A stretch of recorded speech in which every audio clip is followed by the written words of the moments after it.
నమస్తే అండి. ఓం శ్రీ మాత్రే నమః. ఓం శ్రీ గురుభ్యో నమః. ఓం గణాధిపతయే నమః.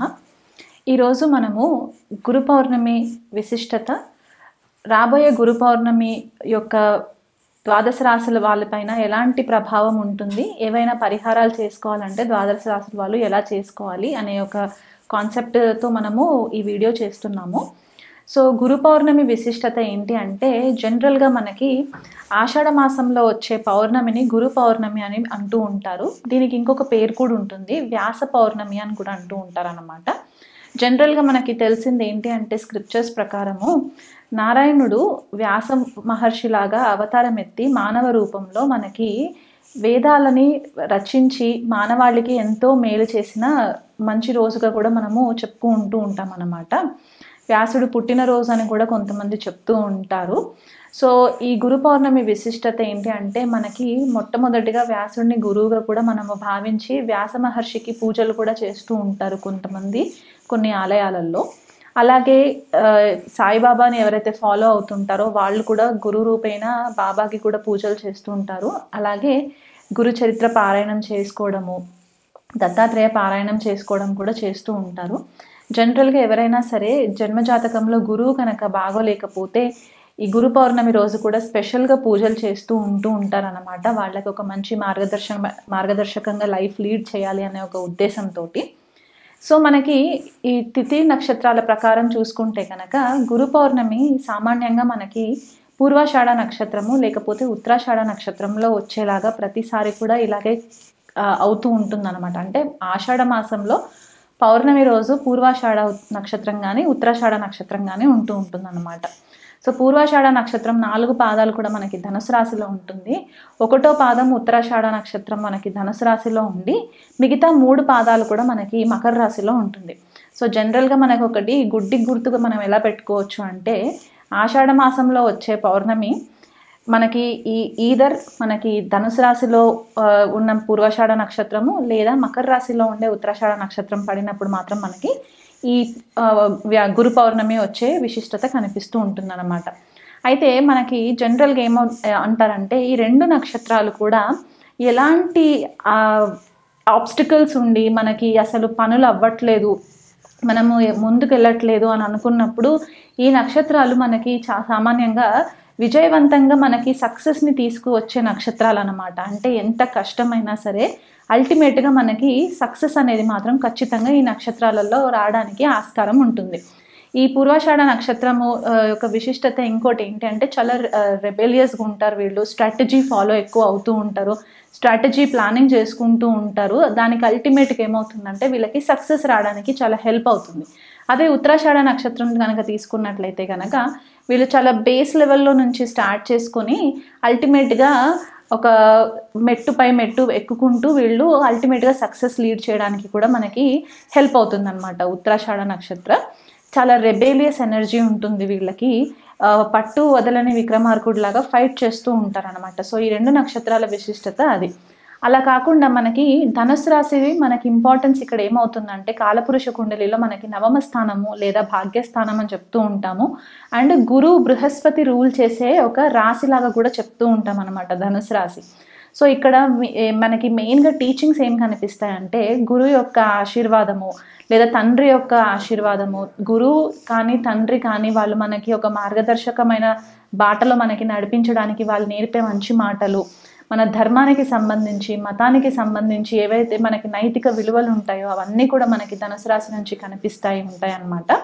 అలా కాకుండా ట్రెడిషనల్గా అంటే ఒక పద్ధతి ప్రకారంగా ట్రెడిషనల్ వాల్యూస్ ఏవైతే మనకి ఉంటాయో అవి, స్క్రిప్చర్స్ మనకి క్లాసికల్ స్క్రిప్చర్స్ ఏవైతే ఉంటాయో, శాస్త్రాలు ఏవైతే ఉంటాయో, లేకపోతే హయ్యర్ లెర్నింగ్ మనం ఏదైతే ఇంకెక్కువ స్థాయిలో చదువుకోవాలి, మనకి జ్ఞానం అర్జితం చేసుకోవాలనుకునే వాళ్ళు ఎవరైతే ఉంటారో ఇదంతా కూడా మనకి ధనుసు రాశిలో నుంచి ఎక్కువ మట్టుకు మనకి కనిపించే ఛాన్సెస్ ఉంటాయి అన్నమాట.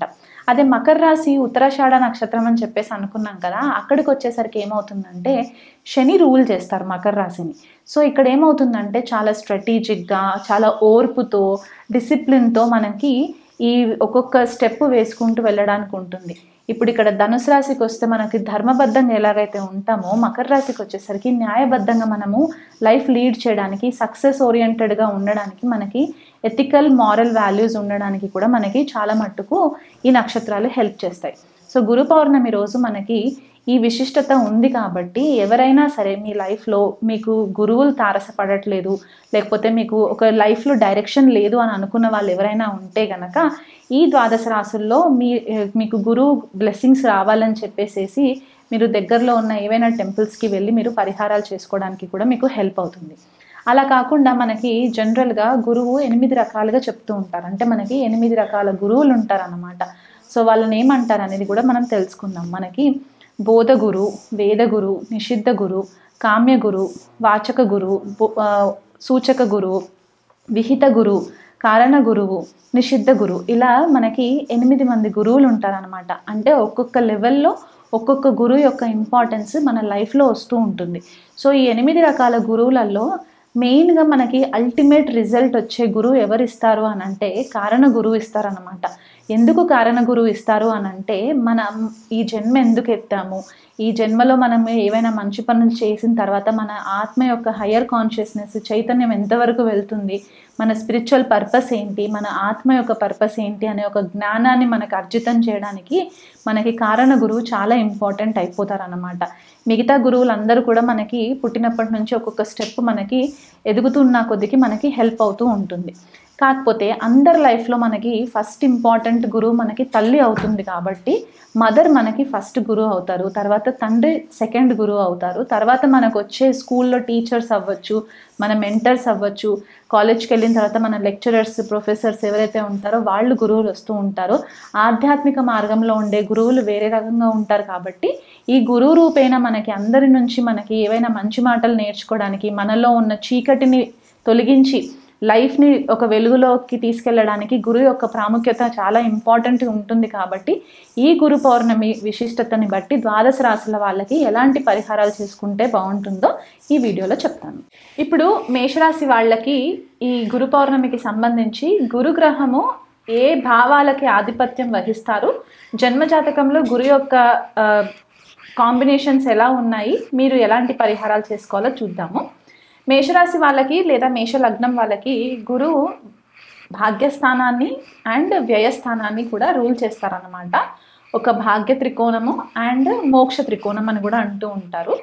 సో జన్మజాతకంలో కనుక గురువు భాగ్యస్థానంలో కానీ వ్యయస్థానంలో కానీ పంచమంలో, ద్వితీయంలో, లగ్నంలో ఉంటే కనుక వీళ్ళకి మంచి ఫేవరబుల్ రిజల్ట్స్ రావడానికి హెల్ప్ అవుతుంది. అలాగే లాభస్థానంలో ఉన్నా కూడా మంచి రిజల్ట్స్ వస్తాయన్నమాట. అంటే కుటుంబ సౌఖ్యము, హయ్యర్ లెర్నింగ్, హయ్యర్ పర్పసెస్ కోసము ట్రావెలింగ్ చేయడము, స్పిరిచువల్గా ఎదగడానికి, ఆధ్యాత్మికంగా ఎదగడానికి, పిల్లల విషయంలో మంచి పేరు ప్రతిష్టలు రావడము, పిల్లలు మంచి చదువుకోవడము, ఇలాంటివి కూడా వీళ్ళకి ఆ బ్లెస్సింగ్స్ ఉండడానికి ఆస్కారం ఉంటుంది.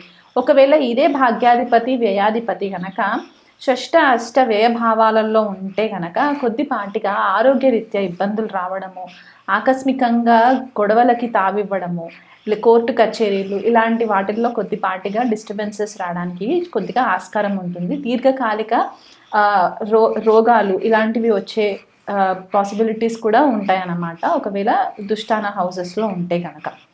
సో అది కాకుండా ఒకవేళ గురువు వక్రి అయినా లేకపోతే అస్తంగత్వం పొందిన పాపగ్రహాలతో కూడిన అంటే రాహుతో కానీ కేతుతో కానీ శనితో కానీ గురువు కనుక ఉన్నట్లయితే కనుక జన్మజాతకంలో యుతి నుండి ఇలాంటి వాళ్ళకి గురుబలము కాస్త లోపించినట్టు మనము చెప్పడానికి వీలుంటుంది అన్నమాట.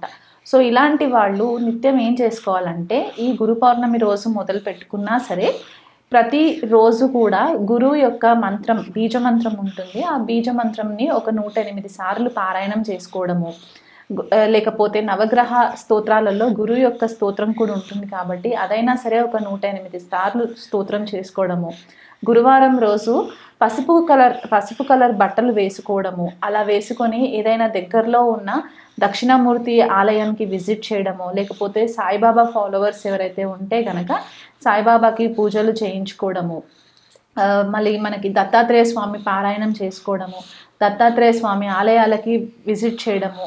మనకి గాన్గాపూర్లో కూడా దత్తాత్రేయ స్వామి టెంపుల్ ఉంటుంది కాబట్టి అక్కడికి కూడా మీరు విజిట్ చేసినట్లయితే కనుక మీకు మంచి రిజల్ట్స్ వస్తాయి. మీ లైఫ్లో కనుక ఎవరైనా మీరు గురువు రూపేణ వాళ్ళ గైడెన్స్ కోసము ఎదురు చూస్తున్నట్లయితే కనుక గురువు యొక్క బ్లెస్సింగ్స్ కోసము ఖచ్చితంగా పాదసేవ చేసుకుంటూ ఉండాలి. గురువు యొక్క బ్లెస్సింగ్స్ మనకి ఎప్పుడు ఎక్కువ వస్తాయంటే మనం ఎప్పుడైతే పాదసేవ చేస్తామో, పెద్దల పట్ల గౌరవంగా ఉంటామో, గురువుల పట్ల గౌరవంగా ఉంటామో, మనకు అలాంటి టైమ్స్లో మనకి బ్లెస్సింగ్స్ అనేవి రావడానికి ఆస్కారం ఎక్కువ ఉంటుంది. అలాగే 12 ఏళ్ళు లోపు పిల్లలు ఎవరైనా ఉంటే కనుక అనాథ శరణాలయాల్లో వాళ్ళకి బట్టలు ఇవ్వడం కానివ్వండి, లేకపోతే ఒక పూట మీల్స్ అరేంజ్ చేసి వాళ్ళకి భోజనం పెట్టడం కానీ, ఇలాంటివి చేస్తే కూడా మీకు గురువు యొక్క అనుగ్రహం పొందడానికి ఛాన్స్ ఉంటుంది. ఇవి ఏమీ చేయలేము, ఆర్థిక పరిస్థితి బాగాలేదు అని అనుకున్న వాళ్ళైతే కనుక దగ్గరలో గోశాల ఉంటే కనుక గోవుకి గ్రాసం పెట్టడము, శనగలు మనకి దొరుకుతాయి కదా, ఆ శనగల్ని ముందు రోజు నానబెట్టేసి దాన్ని మంచిగా గ్రైండ్ చేసేసి బెల్లం వేసి ఆవుకి తినిపించడం వల్ల కూడా మీకు సకల గురుదోషాలు తొలగి మీ లైఫ్లో మంచి రిజల్ట్స్ రావడానికి కూడా హెల్ప్ అవుతుంది.